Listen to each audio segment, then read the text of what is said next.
Well, good afternoon, everyone, and thank you so much for joining us today for this great webinar to get us thinking really critically about the issue of slavery in our seafood as we prepare to start the Lenten season.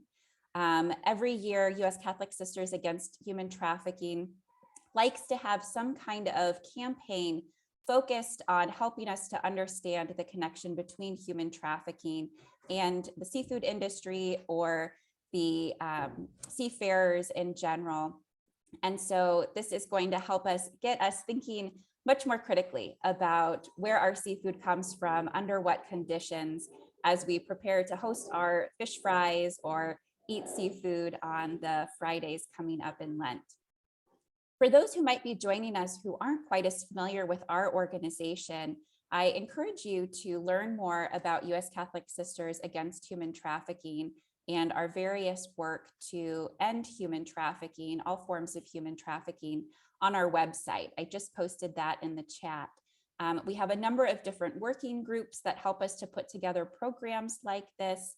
And so if you're interested in helping to create the content and programming and get more involved with our network, I would also encourage you to check out the Become a Member section of our website. As we get started today, I would like to begin with a prayer.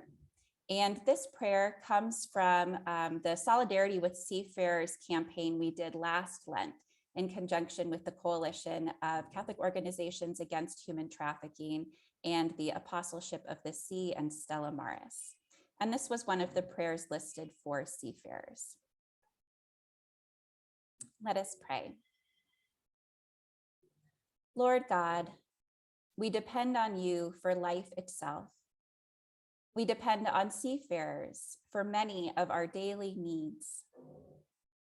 We ask you to watch over them, keep them from danger, befriend them in loneliness, and bring them safely home to those they love. We pray, O God, for all seafarers as they face the dangers of their calling. Grant them your strength and protection, and keep them in the hours of special need. Through Jesus Christ, our Lord, we pray. Amen.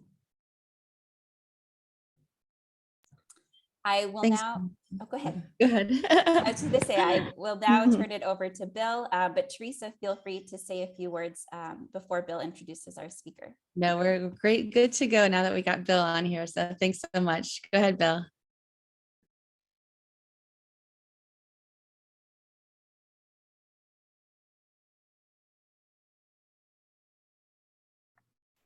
There. It is my pleasure to introduce Martha Mendoza. Martha is a Pulitzer Prize winning Associated Press national writer. Martha is a journalist who provides breaking news, features, and investigative reporting from around the world. Martha has worked with AP colleagues focusing on immigration since 2018, human trafficking in Asia starting in 2015, and before that, cybersecurity in Latin America. She co-teaches in the Graduate University of California, Santa Cruz Science Communications Program. Martha has won many, many awards, including 2 Pulitzer Prizes and an Emmy. I will highlight 2 awards that I am sure are of great interest to our participants. Martha won an Emmy in 2020 for the Frontline and Associated Press documentary, Kids Caught in the Crackdown, which examined what's going on inside federally funded shelters and the lasting impact on migrant children held in US custody. Martha and her AP team won the 2016 Pulitzer Prize in Public Service for reporting on severe labor abuses tied to the supply of seafood to American supermarkets and restaurants, reporting that freed 2,000 slaves, brought perpetrators to justice, and inspired reforms. The story of the AP investigation of the fishing industry is a riveting story in itself and worth the telling. But we also look to understand more about how slave-produced seafood taints the supply chain and ends up on our tables. It is that last part, ending up on our tables, that makes the supply chain our supply chain. Martha, thank you for being with us today, and we look forward to learning from you. Thanks, Bill. Thanks, Teresa. I'm looking where today's participants are from, and I feel like collectively you are a real force for good, very specifically in the area that we're talking about today. I'm going to begin with a discussion about kind of behind the scenes, how we did our reporting.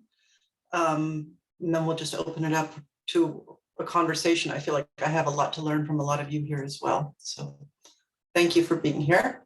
Let me start by saying this was not my work alone. I did this reporting with 3 colleagues, Margie Mason, Robin McDowell, and Esther Toussaint. And so they're a very significant part of this story. Let's see.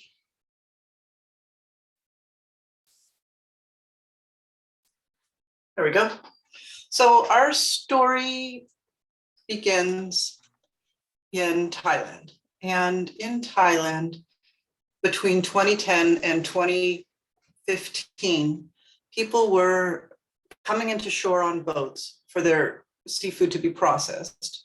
With fishing boats would come into shore and people would run from the boats. And organizations that some of you are even involved in, like Stella Maris or Catholic Charities, would rescue these people who would then tell stories of having been enslaved for years. And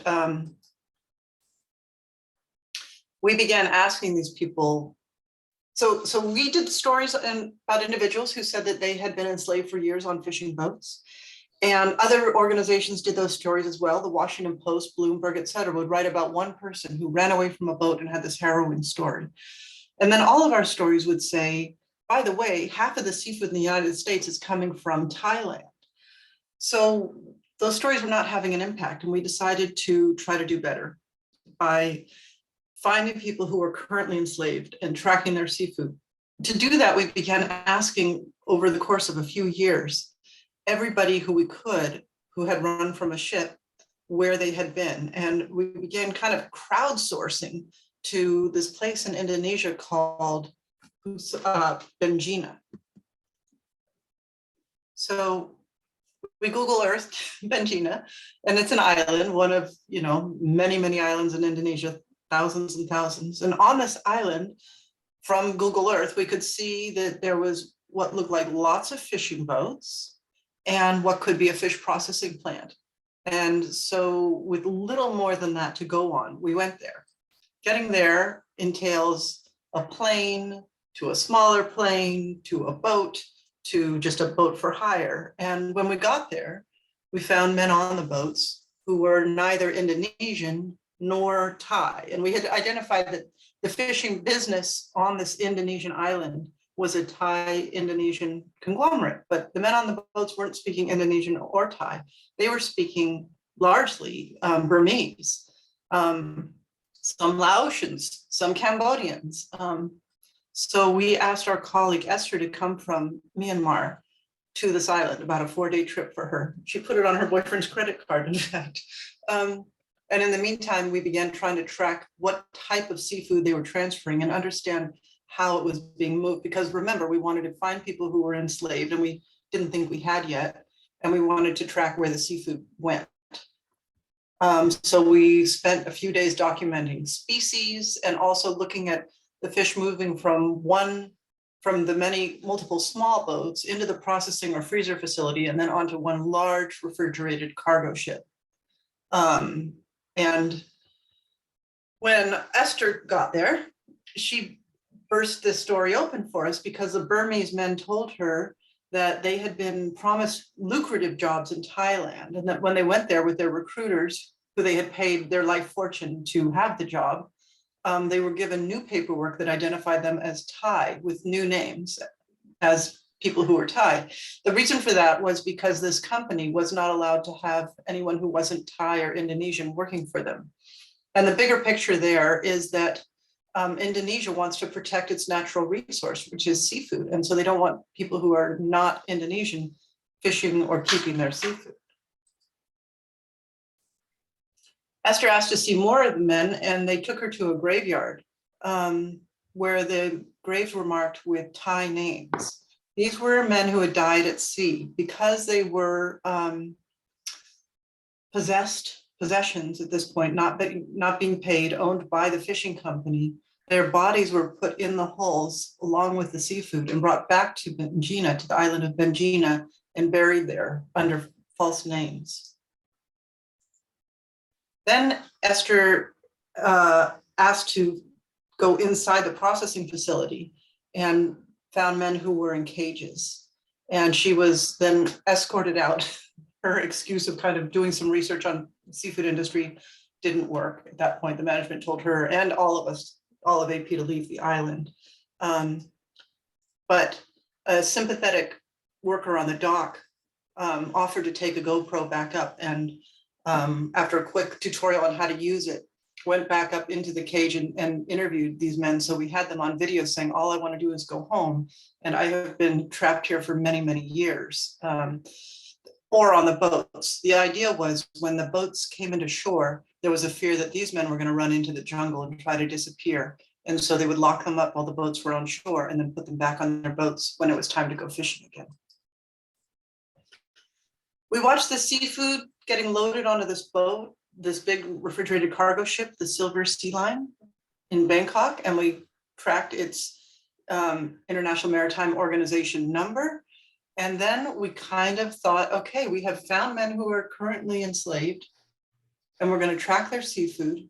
And we felt a tremendous amount of pressure, just a great drive to tell their story, track that seafood, and do it very quickly because we knew their lives were at risk. And they've been suffering so much. We used satellite tracking to track the boat on its journey back up to Thailand over the course of 2 weeks. And as the boat came in close to shore, we rented 2 trucks, pickup trucks with hoods on the back, and staked out the dock. You can see there's the Silver Sea Line. When it came in, we knew it was coming, and yet we were very, very relieved that we've been tracking the right boat. And we watched them unload the seafood into trucks, and then followed those trucks down the streets in this port town of Samut Sakhon, and then into factories. And as we documented these trucks of this seafood going into these factories or freezer facilities or holding facilities, we tried to get a photo or a video, maybe even try to talk to them, because this was a critical piece of evidence, because from here, we could study bills of lading.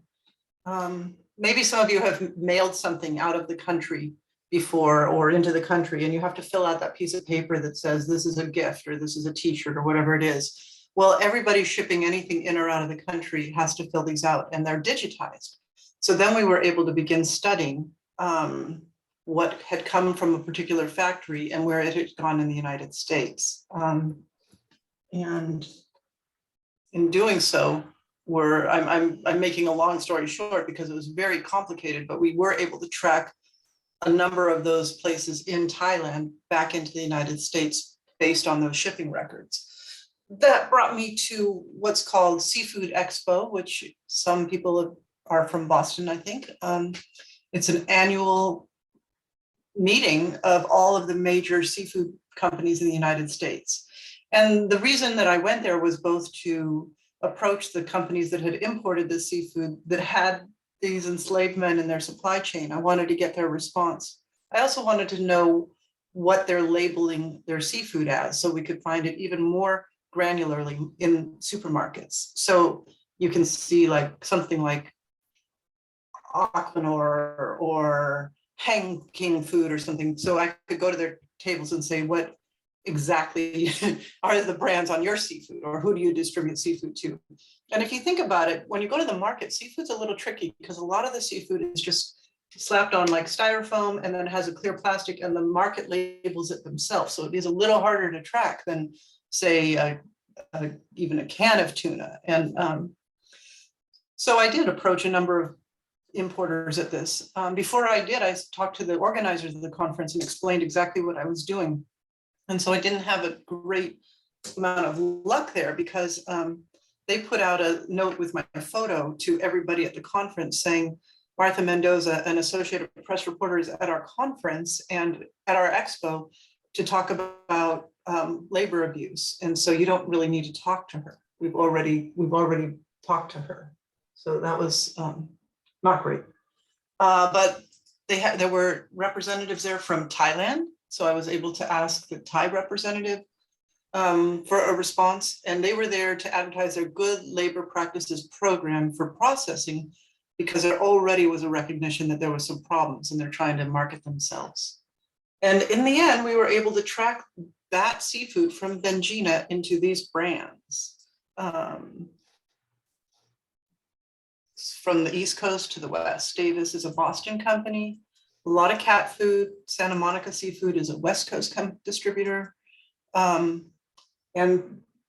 when we had what we felt like was a critical mass, like seafood reaching a lot of people, we then went to our lawyers and said, we're going to have a story that says that Walmart seafood is being caught by slaves. And then we created a very complicated chart out of sticky notes where you can see the jail on the island of Benjina and the little boats that we made and the port in Thailand.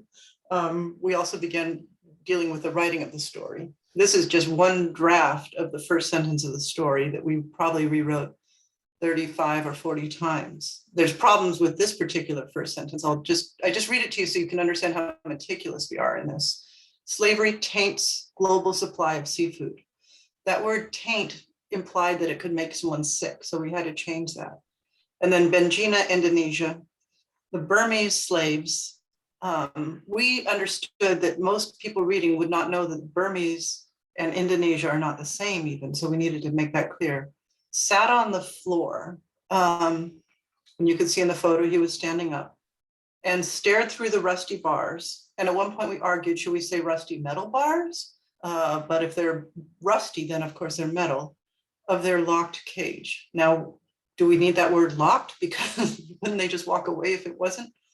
Hidden on a tiny tropical island, thousands of miles from home. And now that thousands of miles from home was a nod that Burma is nowhere near Indonesia. Just a few yards away, other workers loaded cargo ships with, and I know there's some copy editors amongst you who will say slave caught needs a hyphen, slave caught seafood that crowds became taints, became clouds. It was a very tough word to figure out how to describe this. And then these words came from our lawyer, the supply networks of major supermarkets, restaurants, and even pet stores in the United States. We really wrestled with how to open this. And there's one other piece of language in there that I can tell from some in this community are going to know are hard words, which is slaves, and also talking about other workers. So we really wrestled with those definitions as well. After the story moved, it had a very big response. It was in the New York Times and the Washington Post, ABC and CBS and Fox and all Western networks picked up the Associated Press story. And within a week, the authorities had reached the island and we got to go with them. The authorities being the Navy and the local police as well. And they began taking people's information to gather evidence about what had happened to them. But Robin McDowell, my colleague, said, if you take their names and you take their information and you leave them here, they're going to get killed. They are, reporting a crime to you. And so they made an announcement that anybody who wanted to leave and who had been enslaved should come down to the port. And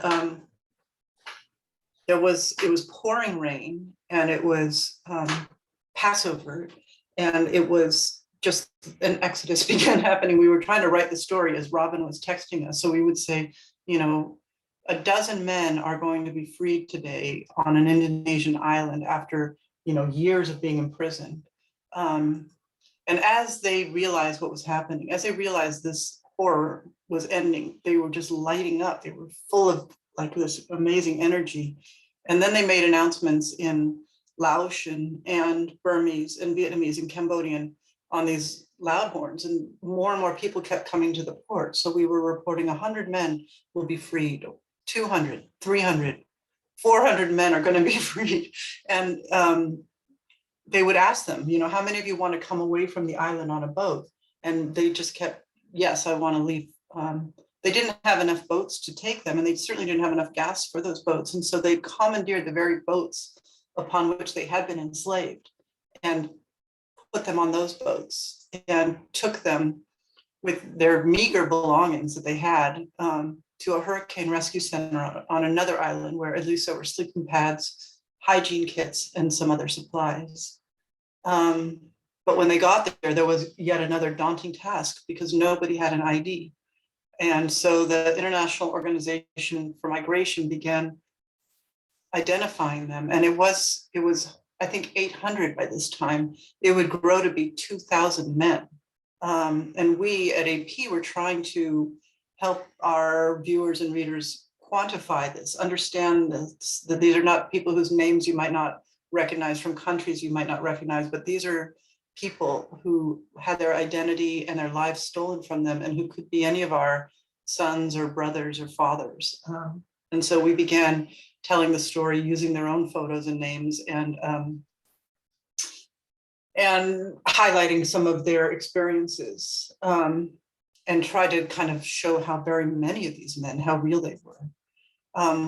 Over the course of weeks, they were able to return to their homes. And on the days that people were able to return, it was a celebration for everyone. You can see he's wearing an International Organization for Migration jacket. He's got a suitcase. They had identification. Different, we can talk about it in the Q&A more, but different NGOs, and maybe some of yours, took, kind of sponsored some of these people from Benjina to help them resettle. This was Mint Nang. He'd been gone for 22 years when he came to his village. This was his sister, who was 14 when she had last seen him. It was a moving day in this village because there had been word that some of their boys were going to be coming back, but some did and some didn't. And his mother, couldn't believe it. She had never given up on him, even though he'd been gone 22 years. She always felt he was alive, always felt that life. They rinsed him with a tamarind water, and he swore he would never leave again, no matter what. But as the men began to be reunited, and as we continued to interview them, they were telling us something really terrible, which is that a number of boats had left with men on them in that window of time when we published and when the authorities arrived at the island. And they were encouraging us, really pushing us to please find those other boats.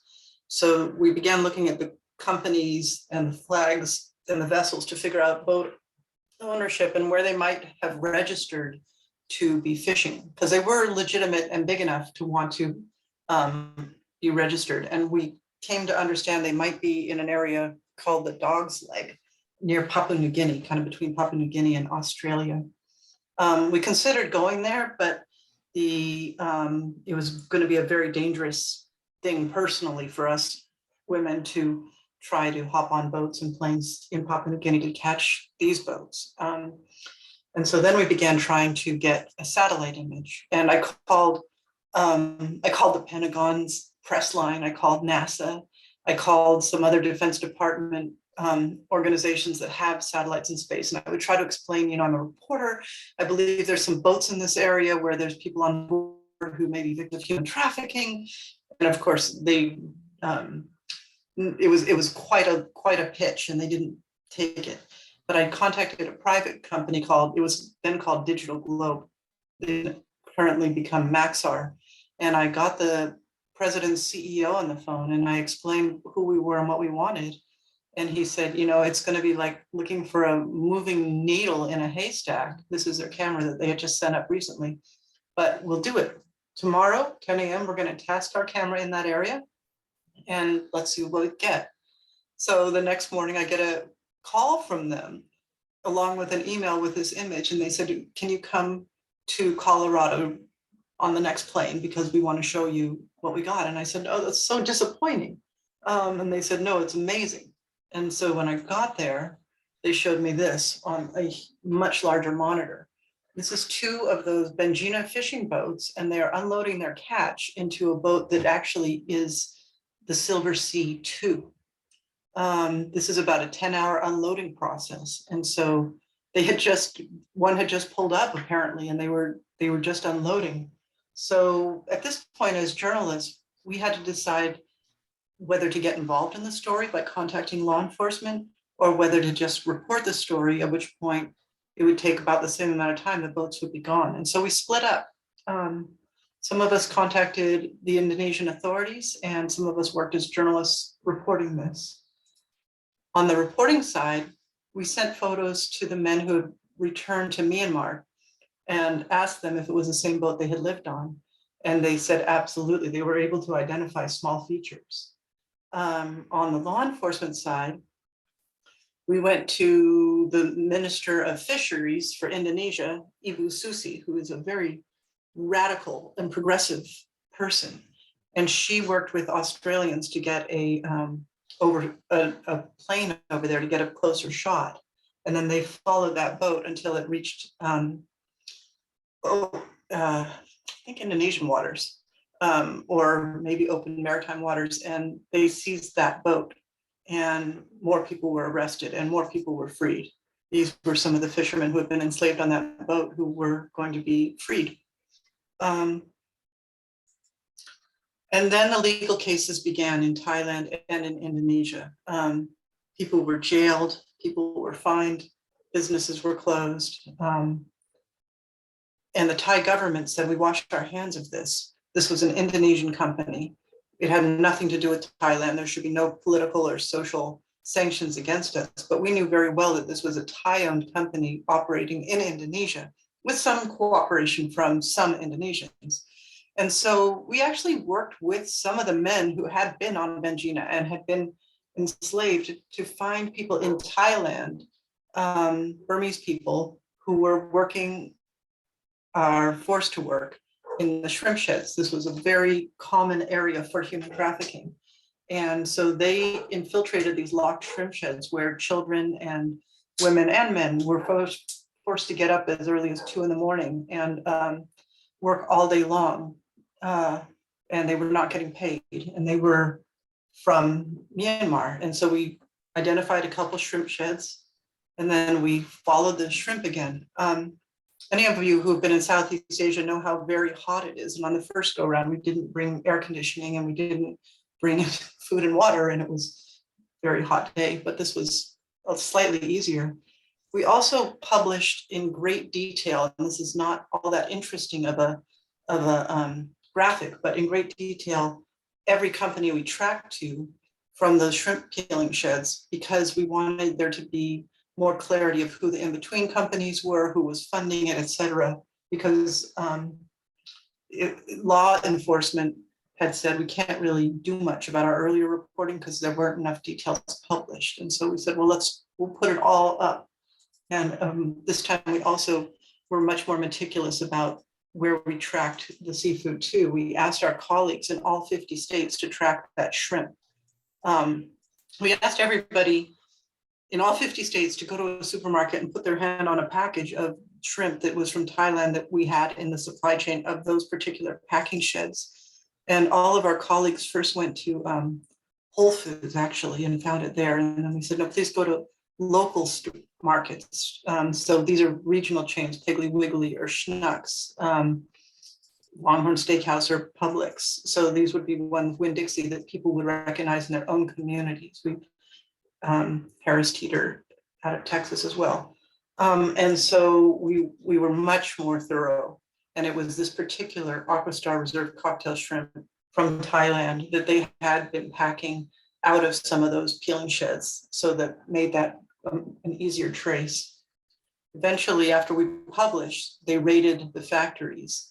And one of the largest shrimp companies and largest seafood companies in Thailand, Thai Union, said that they were going to help house and give work to these people. And that happened in some cases. And in some other cases, and we can talk more about this as well, people were dumped into the immigration detention as illegal immigrants and deported. This was something we struggled with. This was before the pandemic, do we identify children? And somebody thought, well, maybe we'll put masks on them, but then we ended up pulling the photos, not publishing them, because children really have zero agency when they've been trafficked in this way. And we didn't feel that it was right to publish their photos. This is the CEO of Thai Union, who, as I say, initially said we did nothing wrong, but this was the second time we had ended up at their doorstep saying, here's your supply chain, man. And we're soccer moms. What are you going to do about this? Can't be that hard for you to figure out. And so he did end up hiring a lot of the activists. Not long after this, the Secretary of State's ambassador was in Indonesia. And the reporters there, the Indonesian reporters said, hey, how do you feel about the fact that your consumers are being, sold seafood that came from enslaved people? And she said, oh, that can't happen. We have laws that prevent that. So I began trying to figure out what those laws were.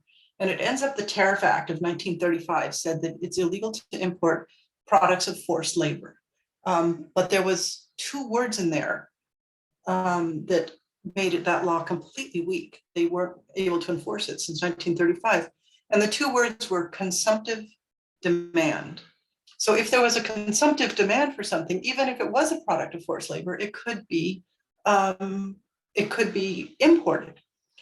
I cannot tell you what a struggle it was to find those 2 words and figure this out. But once I did, and once I was able to report it, they had congressional hearings. And those of you who work in the human trafficking realm are probably familiar with Congressman Chris Smith from New Jersey, because he's a leader on legislation.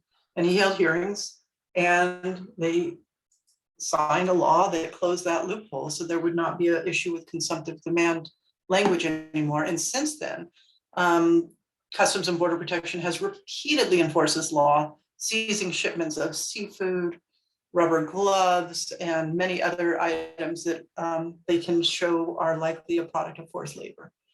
Ibu Susi, and this is her on a paddleboard, meanwhile, seized that boat, the Silver Sea 2, and has taken it to, I believe, Bali, where they are redoing it into a museum of human trafficking to show the concerns about seafood and human trafficking.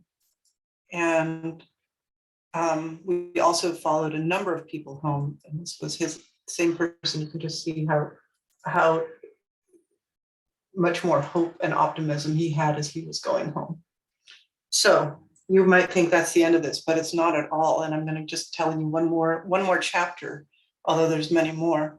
So I was talking about this in San Francisco. I live on the California coast, to a bunch of fishermen about this not long after we did it. And they said, you don't have to go to Thailand to find enslaved people on boats. Go to Fisherman's Wharf. And so I did. And at Fisherman's Wharf, I found Indonesian men on a boat right there near the tourists. And while I was there, the boat actually got rammed by another boat. But these men were they are not allowed to come off their boat, even though they've just been rammed. They are not allowed to come off and look at the damage. They had to climb down a ladder on their own boat. Because they're not allowed off, they will be arrested because they don't have visas. They were from the Hawaii fishing fleet, and they were coming into San Francisco, Los Angeles, San Diego to drop off tuna. This ends up being a terrible issue that we reported in Hawaii with the Hawaiian fishing fleet. And this was a protest after we reported it. But that fleet, this is Honolulu, right?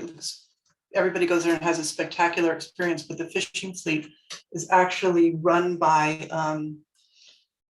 mostly Vietnamese American fishermen and Hawaiian, not Hawaiian native, but Hawaiian resident fisher boat owners who have a scheme where they get their fishermen from Kiribati and Indonesia and Philippines, and they fly them through Europe and they fly them out to American Samoa, and then the boats from Hawaii go pick them up in American Samoa. And the men working on these boats they have a canceled visa. They're not allowed into the United States. The police, which is Homeland Security Investigations, part of Homeland Security, as well as the Coast Guard, as well as Customs and Border Protection, come on board and inspect these men. And this prior photo I showed you is, to me, just key evidence of human trafficking in that they don't have their own passports. They're not allowed on shore. They stay on the boats for years at a time. They go out to sea for about 6 weeks. They come in. They can't come in and use a restroom. The boat owners were very upfront about it, as were the feds. However, in San Francisco, when some of these men would run away from a boat at Fisherman's Wharf, they were given, there was a church in south of San Francisco where they found refuge, and then they worked with immigration lawyers and were all being given visas as victims of human trafficking. This is still an issue in Hawaii, still being litigated. It's complicated. And there has been some discussion of building dorms and changing their visa issues so they at least can come on shore. There's been hearings over this, but it is yet to be resolved. And with that, I'm going to stop share.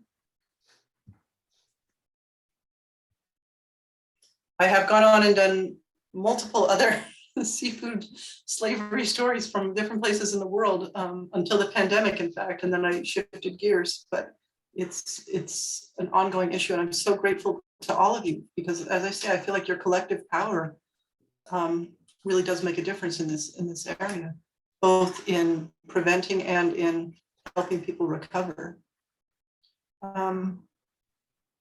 Teresa, do you want me to answer some of the written questions, or do you want to ask me? Yeah, You wanna that would ask be me great them? if you can see them there easily. Yeah, I think one okay. of them, yeah, go ahead if you want to read those. Okay, well, Jean Schaefer asked, to what extent were you and other researchers in danger or threatened? Esther and Robin were on a boat at Benjina after they had been ordered to leave. They took the boat around behind another fishing boat to try to talk to the men from behind. And security guards from the company, Pusaka Benjina, the fish processor, tried to ram them with their boat. I don't know if they were actually going to ram them or if they were just trying to threaten them to leave.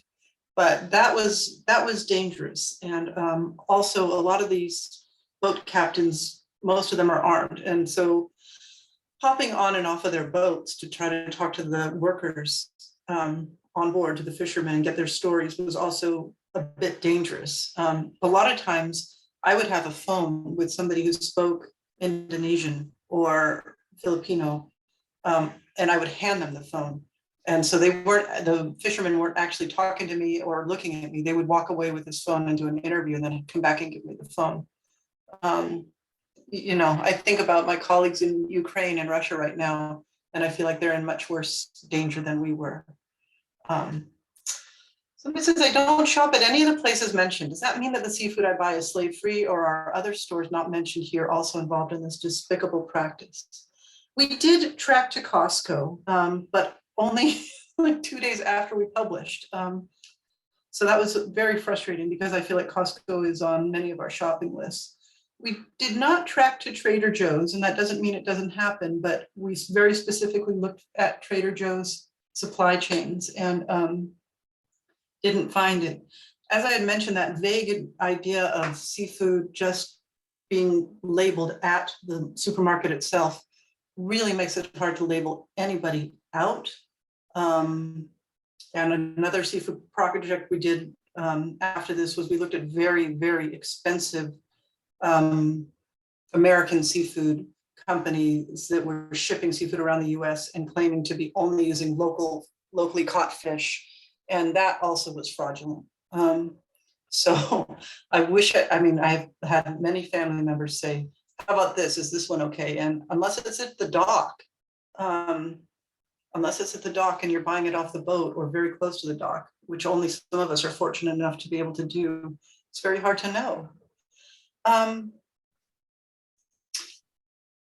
How can I get involved in this project, and do I have an office in New York? AP has an office in New York, but the way we work with, I would categorize most of you as advocates, and we're journalists, and so we have kind of a overlapping nexus of interests.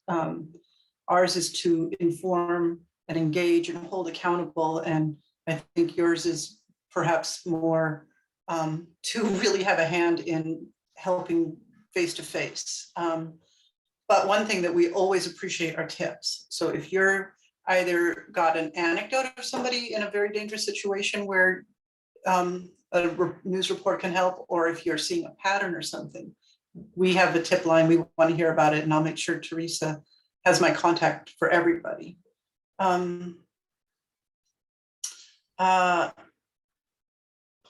Oh yes, we're worked. I have done a full expose on Uyghur Muslim forced labor camps, and that reporting actually helped kick off a lot of more reporting. I have a very brave colleague in China, brave and naive, and we tracked products directly to a re-education center that were ending up at Costco, including like baby pajamas. I don't know, when I have a question here that says, having collective power, please tell us what to do exactly, actually, as citizens and consumers.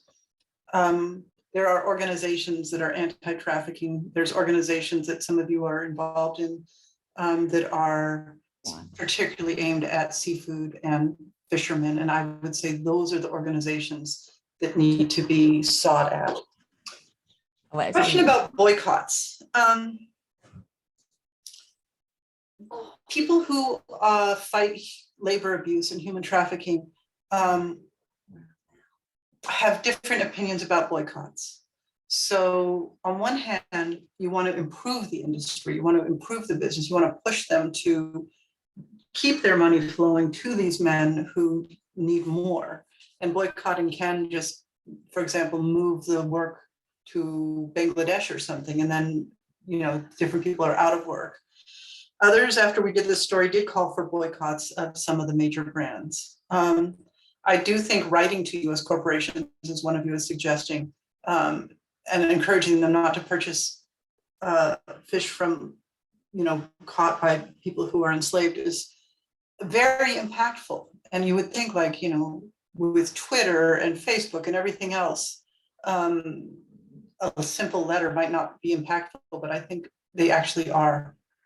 I feel like I'm on a Reddit, Ask Me Anything. I don't know if you're familiar with those, but it's where you answer a lot of questions rather quickly. We do have a lot of members that are very interested in, you know, being a part of the solution. And so you can see that from some of the questions where, you know, can we boycott a certain brand? Do we write somebody? There is actually, I don't know if you know anything about it, a piece of legislation in the House right now, HR 3075. It's the Illegal Fishing Act. And it is Jared Huffman, who's a Democrat from California, sponsored it. And it's to address the seafood slavery and combat illegal, unreported, unregulated fishing. So for everyone, I'll put that in the chat. People can go on and check that out. We always are looking for action steps that people can do. This might be something as well that they can write their representative or their senator to get that both in the House and the Senate. I don't know if you were familiar with this or not. Yeah, and it stems from some legislation actually Obama signed going out the door as well. So now they're trying to get them to enforce some of those rules and regulations. But that's a great idea, right? Lobbying for the passage of that or encouraging them to pass that is a really good idea. And I'm seeing a few other people who have some of the answers to some of these questions that I'm saying I'm not I'm not the right person to be answering it. The Customs and Border Protection withholding, they've done a couple with Uyghurs, and one was actually that we reported on was hair. So hair extensions, and it was actually human hair from these Uyghur detention centers that they were selling as hair extensions in the United States. It was a very difficult, I don't know why that really, it was a very difficult story for me. What about, I like this question here. Did you guys research or investigate any American companies, the fishing that goes on here in the United States? Not enough. Yes, Hawaii, right, and that Hawaiian tuna. The domestic shrimp in the Gulf, we have spent some time with them, and they seem to be very legitimate fishermen. There's some species that have recovered, but I did mention that. I think Doreen is actually commenting on this, that you work with the shrimpers in Point Arthur, and those are local fishers, yeah, and they are negatively affected by all the foreign seafood coming into the country. Particularly those shrimpers. I don't know. My parents speak of a time when you would go to a restaurant and the shrimp would be a little bit like the steak, like you get a little steak and all the stuff around it, and the shrimp was that valuable until Thai shrimp began flooding the US markets. Teresa, it's gonna be a little easier if you're asking me the questions, actually. If you don't mind. Okay, sure. I do like how this person said, please do not just boycott shrimp. Rather read the label on the back of the package and buy only US wild caught shrimp, because we are regulated here, especially when it comes to the turtles and everything. So that's a great tip right there as well. And we did have a thing on boycotting. We had the Immokalee workers on in the Alliance for Fair Food, and they had said the same thing, like boycotting doesn't necessarily do any good. We also had Kelsey Timmerman, who wrote where am I wearing and where am I eating? And he went over to those countries, and the same thing, when you're boycotting things, they're just moving it to somewhere else. You're actually putting them out of business. You need to go, more to the source of the problem. So, so that was, what other seafood is involved other than shrimp and tuna? Oh boy, it was everything. Grouper, snapper. Yeah, a lot of kind of cheaper seafood that ends up in cat foods. But yeah, it was a lot of different types of seafood. That's interesting. I would not have thought cat food. So let's see. What year was your first article published? Do you have any info on whether things have gotten any better or any worse in the past few years? And what was the most important thing consumers can do to make a positive change against human trafficking and the fishing industry? That was a lot. We first published our this was a series of stories. We first published in March 2015. And we have a number of them all at one website that I will try to drop into this chat or share with you. We kind of put a whole series together.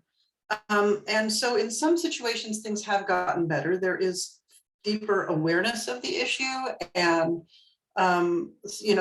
right away, Target and Walmart and a number of large seafood sellers created a task force in Thailand with the Thai authorities to crack down on these issues. And so that has made a difference. Nestle actually did an audit and came out and said, we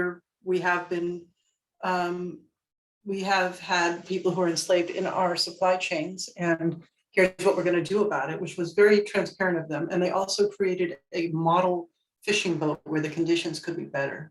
So some things are better and some things are worse. Particularly the Chinese fleet has become very aggressive and is fishing all over off of Africa and South America, and is alleged to have, actually, my colleague went out off of Peru and Ecuador, and there were people shouting to him from their boats saying, I'm from Indonesia, please free me, please rescue me. Like, it's very blatant and very aggressive. And it's also, I think you mentioned, there's issues of human trafficking. There's also issues of sustainability and whether we're, with our grandkids are even going to be able to eat fish if the heavy unregulated fishing continues. I like this question. How did these unfortunate people get trapped into the slave trade? Is there any way to warn others so they can avoid this? I think that's excellent. Actually, yeah, and that's the work that an NGO called Free the Slaves focuses on, is how to make it so that people will not be so desperate that they need to leave their own communities in order to find work and send money home. So the way these work, and I've seen this in a lot of Southeast Asian countries, recruiters, job recruiters will come to a village and will say, give me $500, which is, you know, a lifetime of money for these people. And I will get you a job in Thailand. And you're going to be sending money home. And you see that one person in your village who actually has a foundation poured at their house and a corrugated steel roof and a satellite dish and a cell phone. That's how they got their money. And in fact, now and then, people really do get recruited and get a legitimate job and send a bunch of money home and are okay. But the vast majority don't come back okay. But for a lot of, particularly a lot of these young men, there's no alternative for them. If they stay there in their communities, they're going to scratch by with a very meager living and not ever be able to put that roof over their head or maybe even afford to get married. And so they're quite desperate and they scratch together their money, and these recruiters then bring them to wherever they're going to bring them. And often these guys were, many reported being locked inside of shipping containers for like a month while their IDs were created. So it's ruthless. Do you have a sense of the ILO will help combat some of the issues you've highlighted? Countries have to adopt and ratify this first. Yeah, I mean, I have seen really fantastic ILO initiatives to really help with this. Yes, but it's a bottom up and a top down effort to prevent the whole process from happening. Yeah, definitely. I'm trying to check out a few more of these. And actually, just to let everyone know as well, I think we're coming to the end here.